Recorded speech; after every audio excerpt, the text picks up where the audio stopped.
Transparent PETG, aka Doozer Candy. That's gonna take a while to get those separated off of there. Yum yum. Alright, strap in, friends, because this is gonna be a long ass video.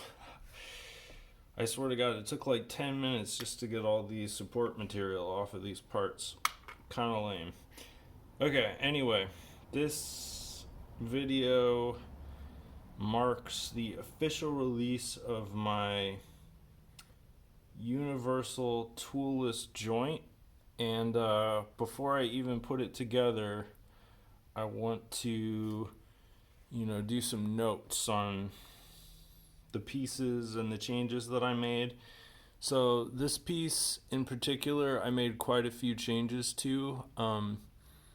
It used to be asymmetric and now it's fully symmetric, and that came at the cost of making this internal centerpiece longer, which was a little bit of a compromise. However, the advantages of having this fully symmetrical or multi-fold, first of all, it allows you to mount on either side, internally or externally, both sides.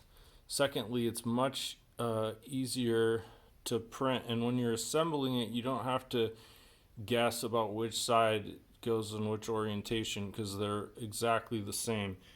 And otherwise, no compromises there. Now this is the part that I might possibly be most proud of. So you can barely see this here, but internally on the little nub part that is quintessentially the essence of the joint and how it works, there's now a groove in there, and that's for this piece right here, which fundamentally acts as a clutch, and that's really important. You can see it slides into those grooves, and then it has this handy little switch in the middle that you can turn, and then this is really hard to see, but inside this mobility part, there's a little raised section in the very middle, and what this allows is for you to, by simply turning this dial, to create tension and pressure on the swivel part of the internal joint and effectively create friction so that the joint moves either smoother or less smooth. Now, I only printed out one of these clutches. They're also symmetrical, and they're designed to fit on either side, and ideally if you were putting one of these joints together, you'd put one on each side, and they meet up in the middle. And okay, so yeah, that's probably the most major innovation aside from the full symmetry of this part. Last but not least, I had to rebuild the entire joint, all the components, just to make sure everything was absolutely clean and spotless.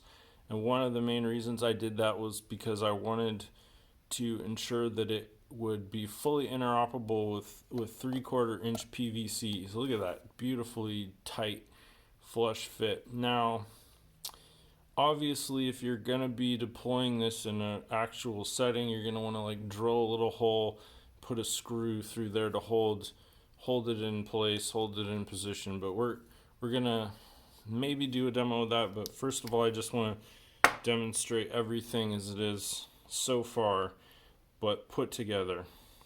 All right, so these are gonna go inside here, and now I just want to make a note here before I get started. This is PETG. Before, I've only printed this joint out in PLA, so I don't know if this new material, especially because it's a translucent version, is gonna hold up. It might just shatter. We'll see. Hopefully not, because that would be really disappointing and embarrassing. All right, seemed to work okay. It hasn't cracked yet, and that's good. The action is way less smooth than before with the PLA, but that's not a problem really. Okay, now this this part is next. This goes here, and you can't see this, but there's subtle chamfers. They're only 1.7 millimeters across, but believe it or not, that's all it takes to make all of these parts interact smoothly without any friction, even in this incredibly tightly composed joint. Okay, so we got these two parts together. Now you can see how easily these move, how little friction there actually is there. That's where the necessity of this clutch comes in. Like I said, it's designed to interlock and fit with all of these joint modules, and all you have to do is give it a little turn to create that friction, and then you can see it already stopped mobility of that one side. So as I mentioned before, you need two of them in order to fully lock the joint or create adequate friction. And the beauty of this design being completely open as it is that it's pretty easy to stick, you know, two of these on the inside and access it fully. I mean, you can use needle nose pliers if you really need to, but my vision for the operability is that basically you're going to be putting one in, locking it in place, creating 100% friction and zero mobility for that side of the joint, and then you're going to be putting in another one that's more accessible here and adjusting it to just the whatever tension is ideal for your particular application. Okay, so now I'm going to pop in another one of these modules here, and that worked well. And then the next one of these. So this is basically the I'm going to just say 360, although it's not 360, it's 180. This is like the 180 section of the joint. I mean, depending on your orientation, it's going to be lateral or vertical. Okay, so I got one little artifact on there. Let me scrape that off. Yeah, these artifacts are annoying. It helps things print properly, but then if you don't immediately get the parts off the build plate right after they're done, they cool, and then they just get sticky to the point where you have to remove it with a razor blade. Alright, these are always a little bit challenging. You gotta kind of work two of them in there and make sure there's one that's still accessible that you can pop in. Although honestly, yeah, this is hard, but it's not too hard, and considering what the joint allows for, it's pretty incredible. So yeah, see, this is 180 degrees approximately, a little bit more because of the overlap, and the chamfers on here, these really subtle chamfers on all the edges, allow for basically a full contact where the two meet, which creates a more stable surface, so you don't have to worry about slipping or, you know, a part going over another part. And now the design here, the way everything is spaced out is that these two circles line up perfectly on both sides. So we're gonna fully complete the joint here, showing the I'm gonna be adding the two 360 degree modules, and then I'll probably just throw the clutch in there for fun so that we can get an idea of how that would work in sort of the ideal situation. I'm really impressed with the PETG. Like, so far, no breaks or cracks or anything. Pretty resilient material, and it's food grade, which is kind of cool. Personally, if I could, I would print everything out of fully transparent filament. That's totally my aesthetic and my jam. My favorite thing about it is it lets you see all the internal structures as well as you can. Like Like, check out this. You can actually see the infill in there, which is it's really cool. The more you can see, the the less uncertainty there is. So these are the basically the PVC adapters for 3/4 inch PVC, which was sort of my original vision, was like a metal electrical conduit, but then when I weighed it, it was like pretty heavy, and like I don't want to stress the material or the joint too much. I mean, like, you could scale it up and print it in out of a heavier gauge plastic, or like a carbon fiber reinforced nylon, or whatever, something that would be a lot more robust. Okay, so let's see if we can I'm gonna do this live here.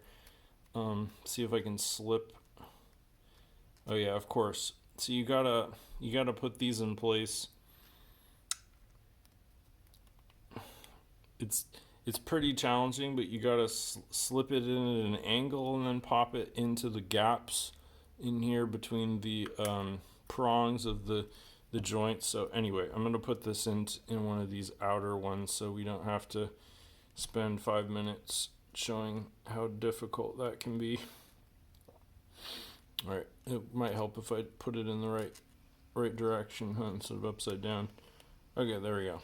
So just imagine that there's one of these locks for every single set of grooves throughout the model.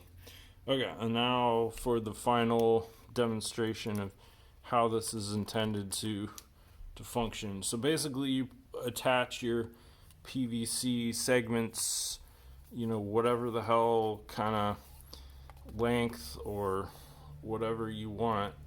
And then, yeah, see, this is why clutches, right? Because the weight of the PVC, especially if it was like 2 feet long or something, would just be too much for the joint.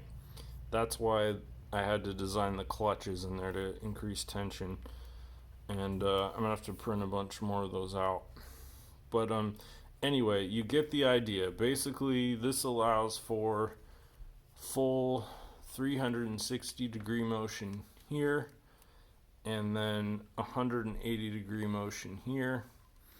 And you would put, whatever you wanted on this end of the joint, and then you can print out an entire additional joint and put it over here. And then you basically got this incredibly sophisticated robot arm that you can pose in almost any direction. And if you want, you can scale up the entire model for 1-inch PVC, or scale it down for 1/2-inch PVC, or whatever you want, honestly. The design itself is really just the joint. And you can run wires down the PVC and through here and through those convenient holes to create, a more or less hidden conduit for power, in addition to this mobility that the joint provides. So yeah, this is my universal toolless joint, and it's just as easy to take apart as it is to put together.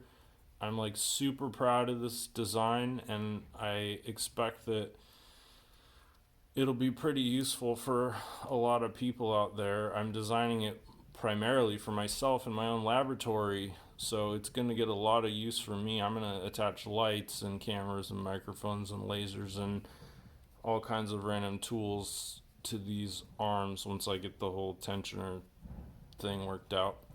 But anyway, yeah, so the design is freely available, fully public domain on printables.com. There's going to be a link down in the descriptions box, so you can go print out your own version, modify it to your heart's content. And yeah, I'm just really happy to be providing this to the community, and thank you for all of your support. My coffee link is now available if you want to contribute to Neotoy Lab at all. always, I would super appreciate it. I set the threshold for just $1 because it was set on like five, I think. And honestly, I don't need that much to survive. Like just $1 donations, if I can get like a few hundred of those a month, then I will be able to completely support myself on this project. So, thank you so much for watching and have a great day.